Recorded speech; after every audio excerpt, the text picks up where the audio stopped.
Congressman Paul, this morning when he suspended his campaign, Governor Huntsman said the Republican presidential race has, quote, degenerated into an onslaught of negative and personal attacks not worthy of the American people.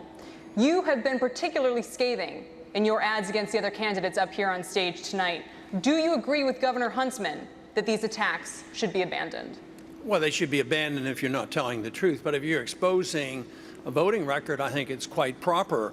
There was one ad that we used against Senator Santorum, and I only had one problem, is I couldn't get all the things in I wanted to say in 1 minute.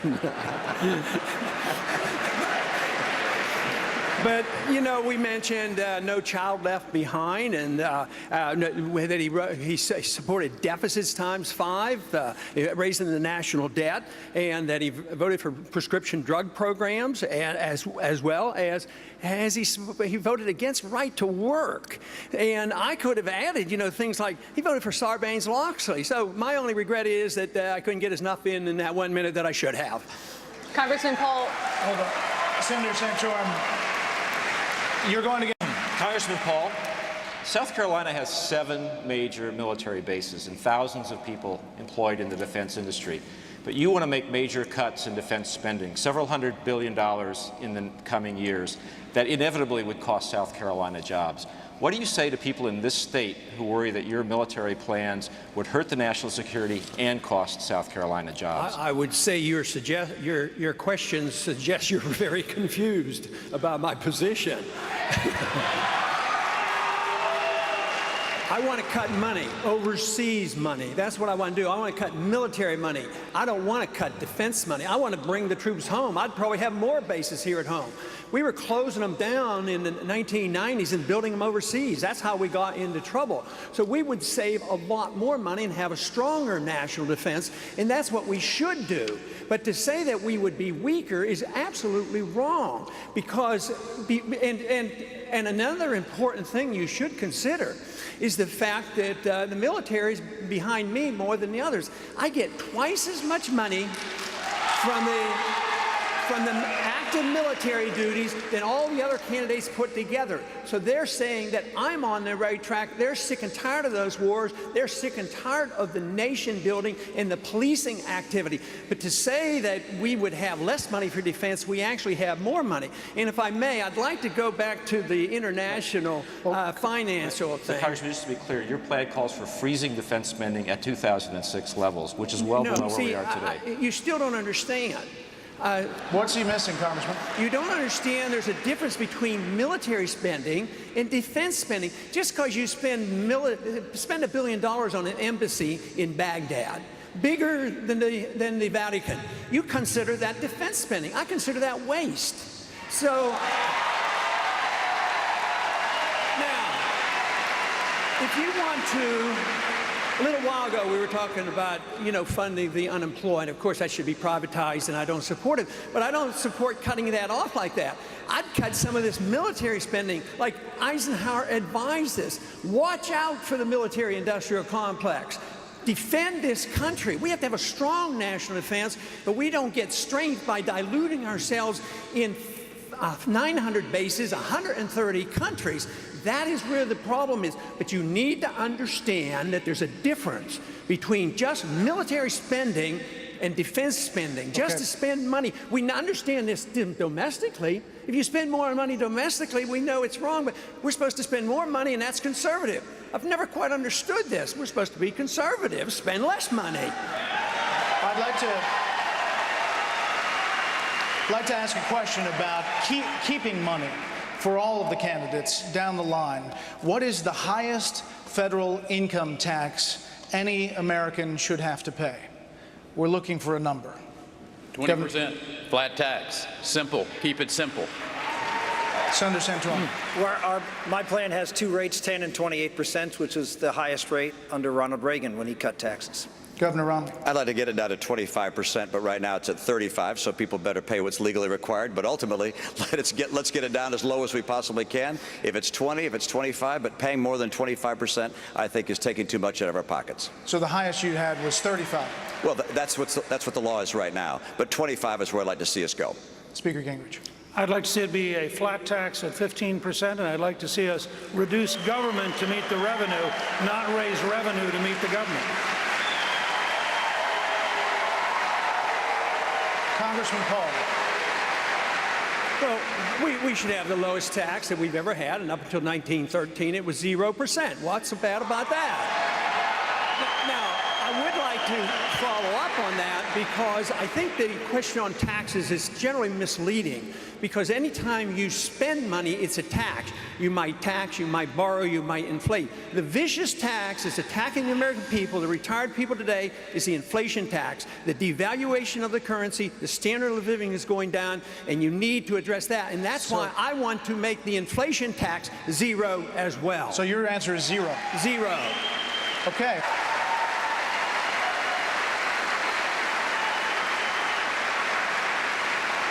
Congressman Paul, an analysis by the Prison Policy Initiative finds that blacks who are jailed at 4 times the rates of whites in South Carolina are most often convicted on drug offenses.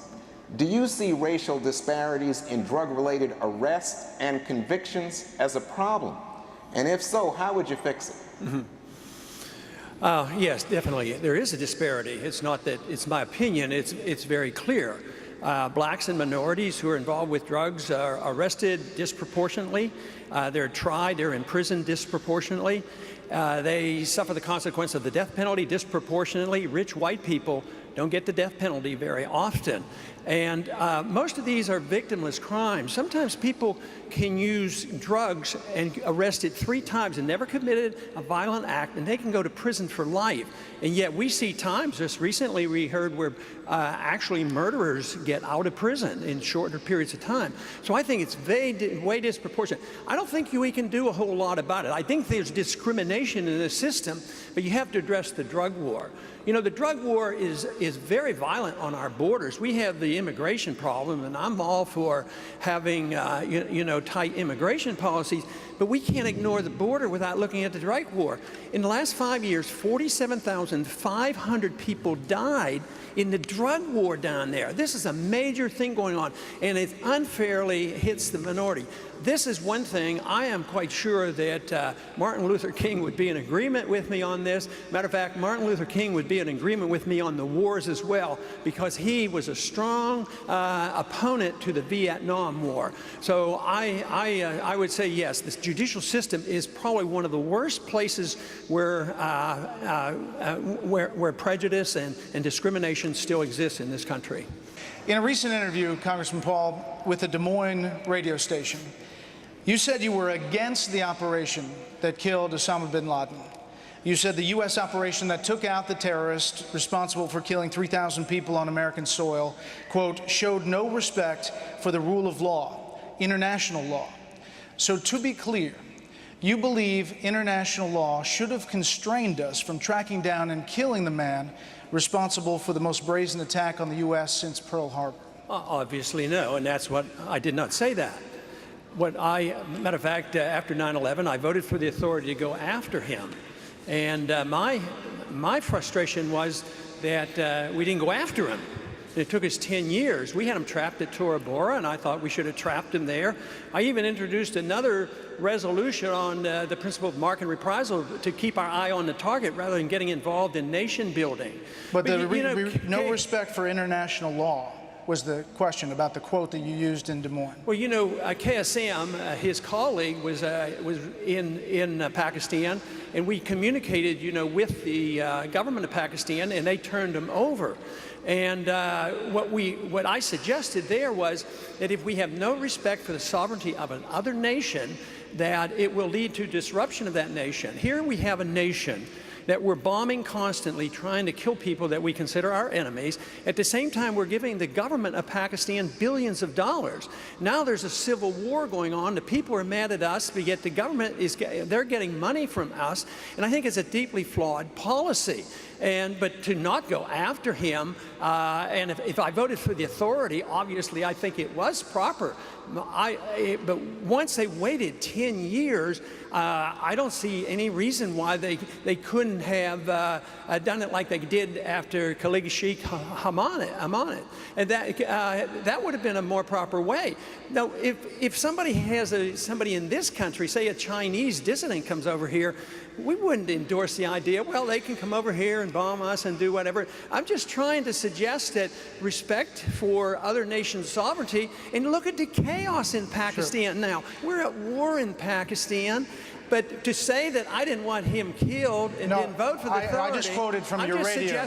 I'm just suggesting that there are processes that if you can follow and you should do it, there's proper procedures rather than digging bigger holes for ourselves. That's what we have been doing in the Middle East, digging bigger and bigger holes for ourselves, and it's so hard for us to get ourselves out of that mess. Right. And we have a long way to go. We are still in Iraq, and that's getting worse, and we're not leaving Afghanistan, and the American people are sick and tired of it. 80% of the American people want us out of there. I'm just suggesting that we work within the rule of law. Like only going to war when you declare the war, then we wouldn't be entrapped in international law. I understand. Well, I guess U.S. intelligence officials say they had documents recovered in that compound in Abbottabad that showed that al-Qaeda was planning other attacks, perhaps bigger than 9/11. I asked you in our debate in Sioux City on the topic of Iran about this, but on this topic, GOP nominee Ron Paul would be running far to the left of President Obama on the issue of tracking down and killing terrorists who want to attack the U.S. Well, I would say that if you do your best and you can't do anything, yes, we had the authority, we voted for it, you got it from the Congress, you do it. I just didn't think that they had gone through the process enough to actually, capture him in a different way. I mean, think about Saddam Hussein.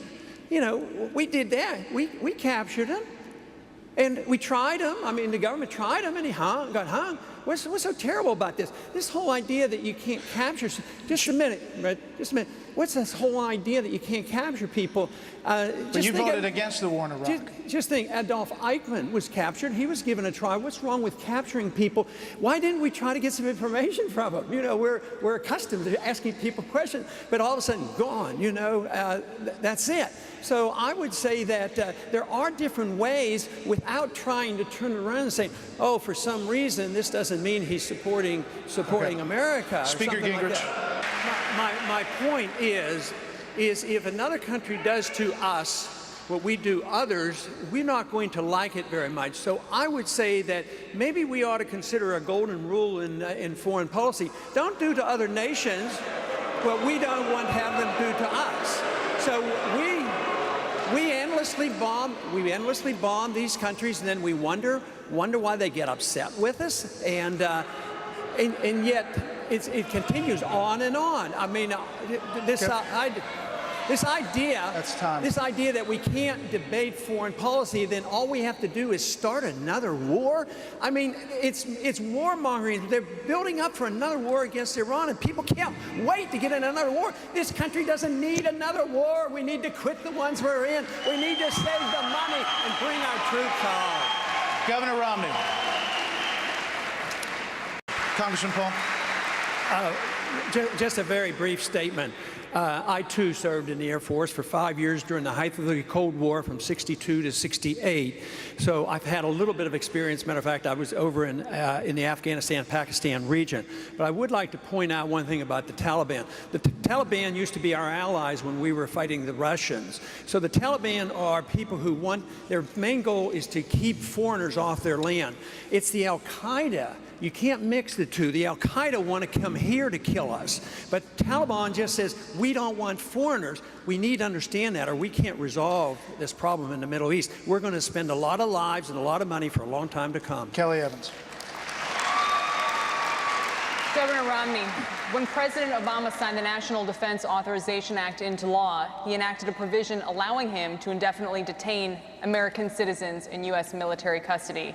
Many, including Congressman Paul, have called this unconstitutional. At the same time, the bill did provide money to continue funding U.S. troops. Governor Romney, as president, would you have signed the National Defense Act as written? Yes, I would have, and I do believe that it's appropriate.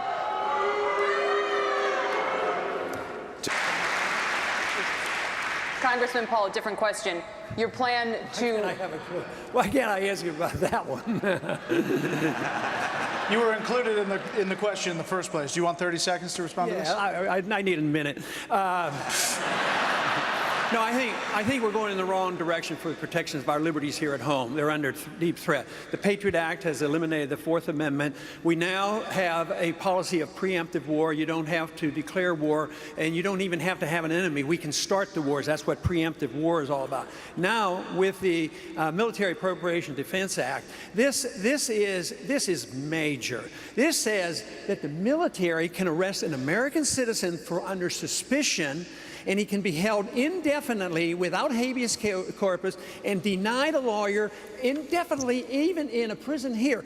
Let me give you one statistic. You're worrying about all these, where we're going to try people, where are they going to do? We have to do it secretly because our rule of law is so flawed. We have arrested 362 people related to Al-Qaeda top operation.